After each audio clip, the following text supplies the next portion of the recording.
Hello, ladies and gentlemen. This is Shakil Ahmed. Welcome back to our YouTube channel Learning Public Health. आज हम epidemiology का एक और topic discuss करेंगे जिसमें हम पढ़ेंगे levels of prevention of disease and disability. उसमें हम तीन लेवल्स जो होते हैं डिजीज़ एंड डिसेबिलिटी को प्रिवेंट करने के लिए वो पढ़ेंगे, प्राइमरी प्रिवेंशन, सेकेंडरी प्रिवेंशन और टर्शरी प्रिवेंशन। तो चलते हैं लैपटॉप की स्क्रीन पर और हम अपना लेक्चर शुरू करते हैं। Levels of prevention from disease and disability पढ़ने से पहले दो टर्म्स हैं, उनको समझना ज़रूरी है। क्या है? Primordial prevention. अब ये क्या है कि it's the prevention of development of risk factors in population which are not yet appeared. उन रिस्क फैक्टर्स को पॉपुलेशन में प्रिवेंट करना, उनकी डेवलपमेंट को प्रिवेंट करना जो अभी तक अपीयर नहीं हुए हैं लेकिन हो सकते हैं आगे जाके वो डिज़ीज़ काज करें। तो इससे क्या होगा? Efforts are dedicated towards discouraging people from adopting harmful lifestyle और habits through individual and mass education. इससे होगा क्या कि लोग जो हैं वो उनको डिस्करेज करना होगा कि कोई भी हार्मफुल जो लाइफ स्टाइल हैं या हैबिट्स हैं उनको एडॉप्ट ना करें। और ये कैसे होगा? उनकी एजुकेशन, इंडिविजुअल और मास एजुकेशन के थ्रू ये होगा। तो ये वो रिस्क फैक्टर्स जो अभी तक अपीयर नहीं हुए हैं लेकिन आगे जाके हो सकते हैं कि वो डिज़ीज़ काज करें, लेकिन उनकी पहले से ही एजुकेशन देना, लोगों को अवेयरनेस देना, तो वो किसी भी डिज़ीज़ को प्रिवेंट कर सकते हैं। इसको बोलते हैं प्राइमोर्डियल प्रिवेंशन। और दूसरा है lead time. Lead time is the time between early detection of disease जैसे कि by screening and the time of its usual clinical diagnosis. इससे भी क्या होगा कि इससे भी हम पहले से ही स्क्रीनिंग करके कोई भी पॉपुलेशन को स्क्रीन आउट करके हम जो है क्लिनिकल डायग्नोसिस से पहले ही हम अगर डिज़ीज़ काज हुई नहीं अभी तक लेकिन उससे हम प्रिवेंट हो सकते हैं। और इस टाइम ड्यूरेशन, ये जो बीच वाला टाइम ड्यूरेशन है इसको बोलते हैं लीड टाइम। अब हम आते हैं 3 levels of prevention from disease and disability कौन से हैं? तो जो पहले होता है प्राइमरी प्रिवेंशन। अब प्राइमरी प्रिवेंशन हेल्दी जो इंडिविजुअल्स होते हैं, हेल्दी जो पर्सन्स होते हैं उनमें होती है। और वो होती कैसे है? ये नीचे दिया गया है, आप रेड बॉक्स में देख सकते हैं। हेल्थ प्रोमोशन के थ्रू, इम्यूनाइजेशन के थ्रू, हेल्थ एजुकेशन या फोर्टिफिकेशन ऑफ फूड्स के थ्रू प्राइमरी प्रिवेंशन होती है। दूसरी होती है सेकेंडरी प्रिवेंशन। सेकेंडरी प्रिवेंशन ये रिवर्सिबल है और ये ऑनसेट ऑफ सिम्टम्स जब हो जाते हैं उस वक़्त की जाती है। और ये किस तरह से की जाती है? Screening of population, early detection of disease या अर्ली प्रिवेंशन ऑफ डिज़ीज़। कोई भी डिज़ीज़ हो गई है वो या होने वाली है तो उसको हम पहले से ही ख़त्म कर सकते हैं, इसीलिए इसको रिवर्सिबल बोलते हैं। और तीसरा टाइप कौन सा है प्रिवेंशन का? वो है टर्शरी प्रिवेंशन। टर्शरी प्रिवेंशन जो एडवांस्ड सिम्टम्स होते हैं, जो इरिवर्सिबल होते हैं, ये उन जो पेशेंट्स हैं उनमें की जाती है। और ये अगर इसको रोका नहीं गया टर्शरी प्रिवेंशन के थ्रू तो ये डिसेबिलिटी और डेथ काज करती है। और इस टर्शरी प्रिवेंशन को कैसे हम यूटिलाइज़ कर सकते हैं? वो थ्रू डिसेबिलिटी लिमिटेशन और रिहेबिलिटेशन। ये सारी टर्मिनोलॉजी हम डिटेल में आगे पढ़ेंगे। तो हम पहले शुरू कर रहे हैं प्राइमरी प्रिवेंशन। अब प्राइमरी प्रिवेंशन है क्या कि ऐसे मेजर्स उठाए जाएं प्री पैथोजेनिस फेज़ में, मतलब अभी तक डिज़ीज़ काज नहीं हुई है लेकिन हो सकती है, तो इसके लिए जो स्टेप्स उठाए जाते हैं उसको प्राइमरी प्रिवेंशन कहते हैं। और इस प्राइमरी प्रिवेंशन को करने के लिए 2 स्टेप्स होते हैं, या तो आप हेल्थ प्रोमोशन करें या स्पेसिफिक प्रोटेक्शन दे दें। हेल्थ प्रोमोशन क्या है कि steps undertaken to improve the level of general and well-being so that the conditions for initiation of disease process are prevented। ये इसकी जो बेस्ट एग्जांपल है वो है कि हम अगर पॉपुलेशन को, ऐसी जो रिस्क पॉपुलेशन है जहाँ पे रिस्क फैक्टर्स हो सकते हैं आगे जाके, उनको हम पहले से ही अवेयर करें। जैसे डायबिटीज़ है, डायबिटीज़ के बारे में हम अगर लोगों को आगाह करें कि बेहतर लाइफ स्टाइल अपनाएं, अच्छा खाना पीना यूज़ करें और जंक फूड का इस्तेमाल नहीं करें, फ़िज़िकल एक्टिविटी करें, तो ये क्या होगा कि हम लोगों को एजुकेट करेंगे और डायबिटीज़ से बच जाएंगे। इसी तरह से अगर हम रोड ट्रैफिक एक्सीडेंट्स की कमी के लिए हम हेल्थ प्रोमोशन प्रोग्राम्स चला के लोगों को अवेयर करें, हेलमेट यूजेज के लिए कन्विंस करें लोगों को, या सीट बेल्ट के लिए करें, तो वो रोड ट्रैफिक एक्सीडेंट्स की उसमें कमी आ सकती है या वो नहीं हो सकते अगर हम ओवरऑल पॉपुलेशन को एजुकेट कर सकें तो। दूसरा है specific protection. It includes measures to prevent the initiation of specific disease or a group of diseases। जैसे कि हम इम्यूनाइजेशन प्रोग्राम्स चलाते हैं, immunisation to protect against specific disease.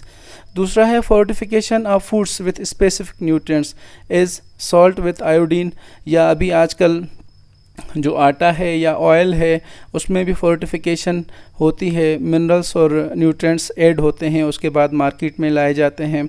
Use of condoms to protect against sexually transmitted diseases हैं, या use of helmets to protect against head injuries हैं।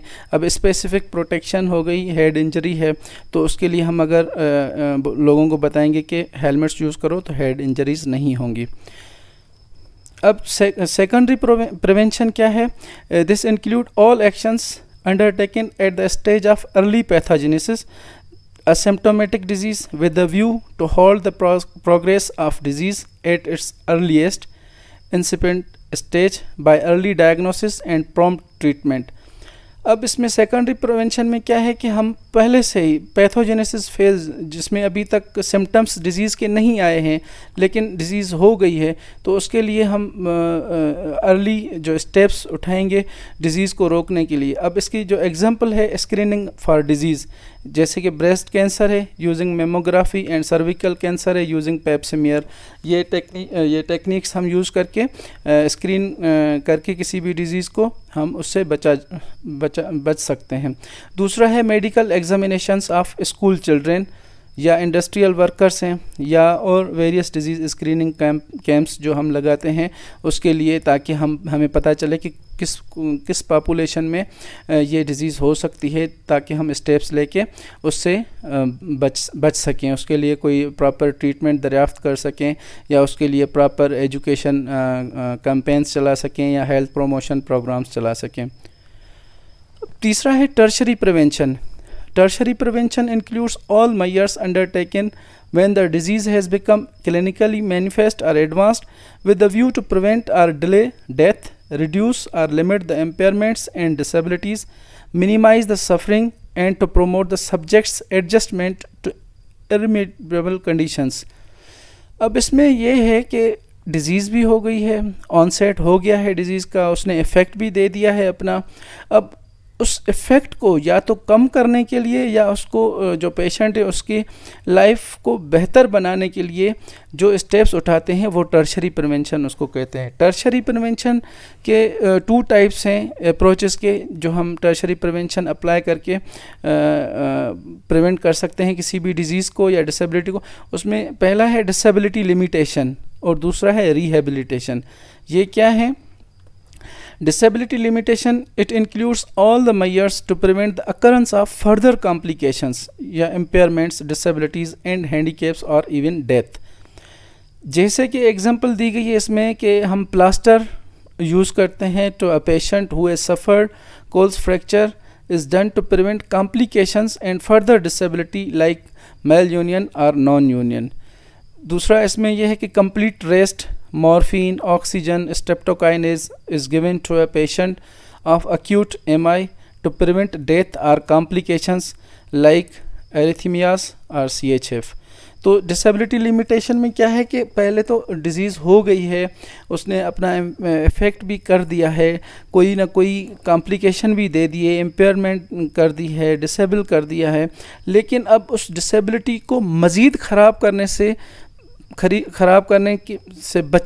बचने के लिए हम जो स्टेप्स लेंगे उसको डिसेबिलिटी लिमिटेशन बोलते हैं, जो टर्शरी प्रिवेंशन में हम इस्तेमाल कर। दूसरा क्या है? Rehabilitation. Rehabilitation stands for the combined and coordinated usage of all the available medical, social, educational, and vocational measures for training the person to the highest level of functional ability. Rehabilitation में क्या होता है कि हम मुख्तलिफ procedures use करते हैं जो मेडिकल, वोकेशनल, सोशल और emotional and psychological rehabilitation procedures होते हैं, जो क्या करते हैं कि जो इंडिविजुअल होता है, जो पेशेंट होता है, उसकी फंक्शनल एबिलिटी को इन्हांस करता है। जैसे मेडिकल रिहेबिलिटेशन करते हैं हम, सर्जिकल प्रोसीजर्स यूज़ करते हैं ताकि उसमें जो भी पेशेंट है उसमें उसके जो फंक्शंस हैं वो उनको इन्हांस और प्रोग्रेसिव बनाया जाए। दूसरा, वोकेशनल रिहेबिलिटेशन में ऐसे स्टेप्स उठाए जाते हैं, उनकी ट्रेनिंग और एजुकेशन दी जाती है ताकि वो बंदा लाइवलीहुड एक अच्छा सा ज़िंदगी गुजार सके। जैसे इसकी एग्जांपल ये है कि कोई भी पेशेंट है जिसकी रीढ़ की हड्डी टूट गई है, स्पाइनल कार्ड डैमेज हो गया है, लेकिन उसके हाथ और दिमाग वगैरह काम कर रहा है, तो उसको लैपटॉप वगैरह दिया जाए, उस पर उसको प्रोग्राम्स दिए जाएं और उनको, ताकि वो ऑनलाइन अर्निंग कर सके या कोई किसी कंपनी के लिए डेटा एंट्री का काम कर सके। तो ये इस तरह का। दूसरा है social rehabilitation. It involves steps for restoration of the family and social relationships. और आखिर में है इमोशनल एंड साइकोलॉजिकल रिहेबिलिटेशन। इसमें क्या होता है कि it involves the steps to restore the confidence of the person and personal dignity and confidence to convince and to interact with the other people। Last में हम देखेंगे कि मोड्स ऑफ इंटरवेंशन कौन से हैं। Prevention from disease and disability के जो levels हम पढ़े, प्राइमरी, सेकेंडरी एंड टर्शरी, उनके लिए इंटरवेंशंस कौन कौन सी हैं जो हमने पहले भी डिस्कस किया है। ये जस्ट ओवरव्यू है। हेल्थ प्रोमोशन के प्रोग्राम्स चलाने चाहिए और स्पेसिफिक प्रोटेक्शन देनी चाहिए जो प्राइमरी स्टेज पे होती है, प्राइमरी प्रिवेंशन में होती है। दूसरा, अर्ली डायग्नोसिस और ट्रीटमेंट दिया जाए स्क्रीनिंग करके, वो सेकेंडरी प्रिवेंशन में होती है। और चौथा और पाँचवा है डिसेबिलिटी लिमिटेशन एंड रिहेबिलिटेशन, जो टर्शरी प्रिवेंशन के लेवल पे होती है। आज हमने levels of prevention disease and disability पढ़ा, जिसमें हमने 3 levels of disease and disability को प्रिवेंट कैसे करते हैं वो पढ़े, और प्राइमोर्डियल और लीड टाइम के जो बेसिक कॉन्सेप्ट थे वो हमने पढ़े। उम्मीद है आपको ये लेक्चर पसंद आया होगा। अगर आपको ये लेक्चर पसंद आया तो काइंडली लाइक, सब्सक्राइब और कमेंट सेक्शन में हमें बताएं कि कौन सी इम्प्रूवमेंट्स की ज़रूरत है। बहुत शुक्रिया।